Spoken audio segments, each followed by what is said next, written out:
안녕하세요. 바른책방의 드림캐쳐입니다. 오늘 여러분과 함께 할 책은 디펙 초프라의 완전한 명상입니다. 이 책 완전한 명상은 지금의 세상에서 명상 자체가 마치 살아있는 생물처럼 각양각색의 모습을 하고 각양각색의 주장을 하고 있는 이때에 명상의 본질에 관한 현실적인 조언을 우리에게 알려줍니다. 우리는 왜 명상을 하려고 하는지, 우리는 왜 명상을 지속하기 어려운지, 그럼에도 왜 우리는 명상을 지속해야 하는지에 대한 이유를 말해주고 있습니다. 하루에도 몇 번씩 자신을 고요하게 만들 필요가 있는 현대사회에서 명상이 중요한 역할을 하고 있는 이때 디펙 초프라는 우리에게 묻습니다. 당신은 왜 명상을 하려고 하는가? 틱 나탄 스님의 말씀을 빌어 디펙 초프라는 이렇게 말합니다. 명상은 회피가 아닙니다. 명상은 현실과 만나는 것입니다. 그러면서 디펙 초프라는 음식점에서 메뉴를 고르듯 영적 실천을 하지 말 것을 당부합니다.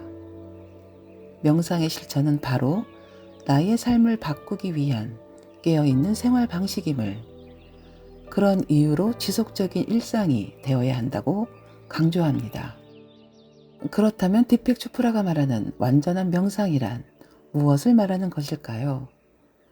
그는 이번 책에서 완전한 명상의 의미와 목적에 다가서기 위해서는 의식이라는 장치를 알아야 한다고 강조합니다. 의식이란 깨어있는 상태에서 자기 자신이나 사물에 대하여 인식하는 작용을 뜻합니다. 다시 말해 의식이란 가장 기본이 되는 하나의 경험됨을 말합니다. 예를 들어 갑자기 비가 내리기 시작하는 걸 의식하면 의식의 경험은 변합니다. 또 차분히 앉아서 평온함을 느낀다면 의식은 변함없는 고요함을 경험하게 됩니다. 이렇듯 우리는 그 한 번의 경험으로 내 삶의 형태가 변할 수도 변하지 않을 수도 있다고 생각할지 모르지만 의식은 이 모든 걸 알아차리고 저장해 놓고 있습니다. 이렇게 우리의 의식은 육체적 경험과 정신적 경험들의 습관들을 모아서 우리를 어디로 향하게 할지 길을 만들고 있습니다. 즉, 인간은 분명히 각자 자신의 개인적인 현실, 경험의 축적으로 인해 자신만의 삶이 창조되고 있습니다. 이제 우리는 의식이란 곧 깨어있는 상태이며 이 상태에서의 경험이 곧 나의 삶이 되는 것임을 알았습니다. 그럼 이제 우리는 완전하고 지속 가능한 명상에 들어갈 수 있을까요? 저자는 이 부분을 다시 한번 짚어줍니다. 사람들이 명상에 몰입하지 못하는 가장 중요한 원인이 분열된 자아라는 것을 알게 되었다 라고 말하며 가정이나 직장, 낯선 이들 등등 마주하는 상황에 맞는 자아, 즉 분열된 자아로 살아가고 있기 때문이라고 말합니다. 우리의 삶은 항상 기복이 있고 때로는 지루하며 끝내 고치지 못한 나쁜 습관에 사로잡혀 있습니다. 이 모든 것들이 바로 분열된 자아의 산물임을 인식할 필요가 있습니다. 오늘 하루를 불안하고 우울하게 보냈다면 아마도 그런 환경이 처음은 아닐 것입니다. 과식을 하는 것과 같은 나쁜 습관에 항복했다면 그 습관은 행동과 결정의 이력을 갖고 있는 것입니다. 이렇듯 우리의 건강한 삶으로의 여행에 방해가 되고 있는 몸에 밴 습관과 싸울 때 오히려 우리의 삶은 더 곤란에 빠집니다. 분열된 자아가 서로 대립하며 갈등을 일으키기 때문이지요. 그렇다면 분열된 자아는 어떻게 치유할 수 있을까요? 그것은 개인의 욕망과 나쁜 습관을 애써 참고 아닌 척하는 대신에 내 삶의 한 부분이었음을 받아들이며 매일 지속적인 의식, 즉 깨어있는 상태에서의 경험을 통해 자연스럽게 멀어지게 하는 것이 중요합니다.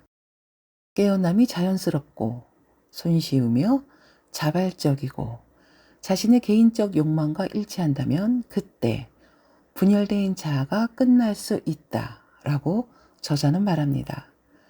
이때 우리는 비로소 완전하고 지속 가능한 명상에 몰입할 수 있게 됩니다. 그럼 처음으로 다시 돌아가서 왜 우리는 지속 가능한 명상의 삶을 유지해야 할까요? 명상은 수천 년 전부터 신비로운 명성을 얻었습니다. 명상이 신비로워 보이는 이유는 일상의 마음에서 더 높은 의식으로 가는 문이 닫혀 있다고 믿기 때문입니다. 그러나 모든 사람들의 내면에 존재하고 있는 명상 모드를 통해 더 높은 의식으로 가는 문이 닫혀 있는 것이 아님을 우리는 알아차려야 합니다. 신비함에 속아 곁에 두지 못하는, 일상에서 써먹지 못하는 명상이 되면 안 되는 이유입니다. 결국 더 높은 의식 안에서 산다는 것은 분열된 자아가 던져주는 걱정과 불안의 길이 아닌 통합된 상태에서 각자 자신의 삶을 더 이롭게 창조하는 것을 말합니다. 그런 삶의 창조를 위해 우리는 마음의 균형을 유지해야 할 필요성이 있습니다. 명상을 일상에서 지속적으로 가까이 해야 하는 이유이기도 하지요. 균형은 삶 그 자체를 위해 필요합니다.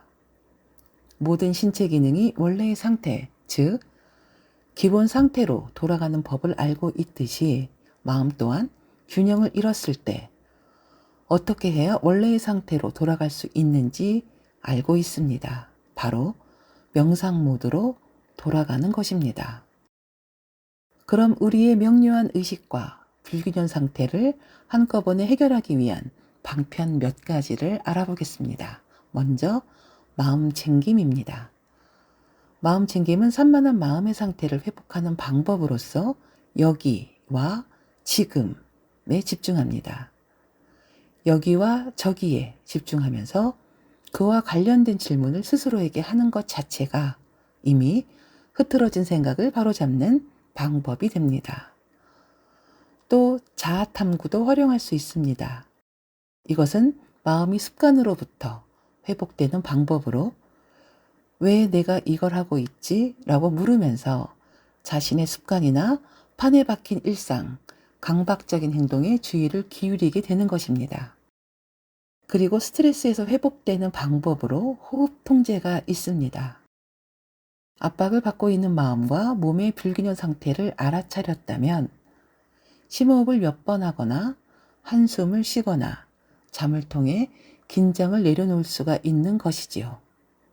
긴장이 풀린 상태에서 규칙적인 호흡은 자연스러운 상태이며 이때 마음과 몸은 균형을 되찾습니다. 어쩌면 마음은 이미 어떻게 명상을 해야 하는지 알고 있는 것 같습니다. 우리는 그저 그것을 깨닫고 이용하기만 하면 됩니다. 모든 신체 기능이 원래의 상태, 즉 기본 상태로 돌아가는 법을 알고 있듯이 우리의 몸과 마음이 균형 잡혀 있을 때 우리는 지금보다 더 나은 자신의 삶 속으로 자연스럽게 들어가게 됩니다. 그것이 지속 가능한 명상의 삶을 유지해야 하는 이유입니다. 어떤 명상을 하든 그 과정은 언제나 중심을 잡는 것과 관계가 있다는 사실만 놓쳐서는 안 되겠습니다. 중심이 된다는 것은 어떤 요구나 기대도 없이 자신을 조용히 느끼면서 몸속에서 편하게 쉬는 것을 의미합니다. 이것은 굳이 명상을 하지 않을 때에도 자연스럽게 자신이 중심이 된다는 걸 깨닫는 것이 도움이 된다고 저자는 다시 한번 우리에게 일러둡니다. 조용한 곳에서 눈을 감고 심장이 있는 가슴의 가운데 부분에 부드럽게 주의를 둡니다. 편안하게 호흡하면서 아무것도 하지 않습니다.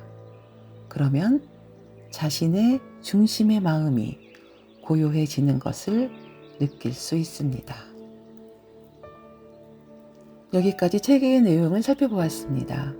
다시 한번 정리를 해보자면 우리가 명상을 하는 본질적인 이유는 깨어있는 상태에서 자신의 삶을 더 풍요롭게 하기 위함이고 명상을 지속적으로 일상에서 생활화하기 어려운 이유는 때와 장소에 따라 그때그때 필요한 자아를 사용하기 때문이며, 그럼에도 지속적인 명상의 삶을 유지해야 하는 이유는 깨어있는 의식의 활용으로 자신에게 이롭고 풍요로운 삶을 창조하는 것에 목표를 두어야 하기 때문입니다.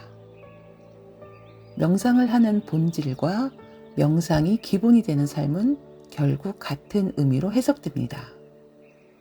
나를 위해서 말이죠. 이 책은 1, 2부로 나뉘어져 있습니다.